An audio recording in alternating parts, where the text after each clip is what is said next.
इस एक रीज़न की वजह से बहुत सारे बिज़नेसेस बहुत जल्दी ख़त्म हो जाते हैं, वो है फ़िक्स्ड कॉस्ट। ऐसे खर्चे जो कि हमें करने ही करने हैं, चाहे हमारी कोई सेल हो रही है, नहीं हो रही, चाहे हम बिज़नेस से कोई पैसा कमा रहे हैं, नहीं कमा रहे, लेकिन ये खर्चे तो हमें करने ही होते हैं।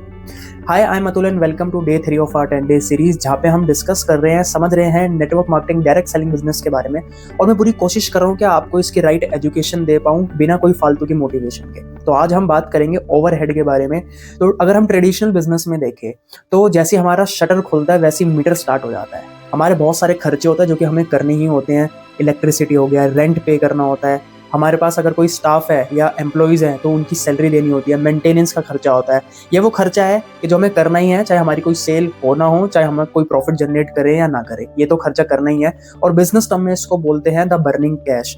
दूसरी तरफ अगर मैं इसको कनेक्ट करूँ डायरेक्ट सेलिंग बिजनेस से, नेटवर्क मार्केटिंग बिजनेस से, तो इस बिजनेस में हमारे कोई ओवरहेड होते ही नहीं है। क्यों? क्योंकि मुझे किसी को सैलरी पे नहीं करनी, क्योंकि यहाँ पे मेरा कोई एम्प्लॉय नहीं होता, यहाँ पे हमारे बिजनेस पार्टनर्स होते हैं।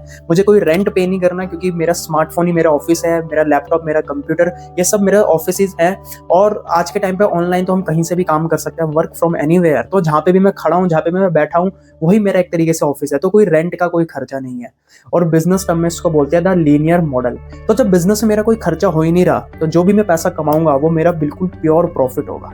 तो ये ब्यूटी है डायरेक्ट सेलिंग की, जहाँ पे हम बिना ओवरहेड, बिना रिस्क के अपने बिजनेस को कर सकते हैं। सो अपने पॉइंट ऑफ व्यू शेयर करिए कमेंट में कि आपको लॉजिक समझ आई या नहीं आई। बाकी फॉलो करो डे 4 के लिए।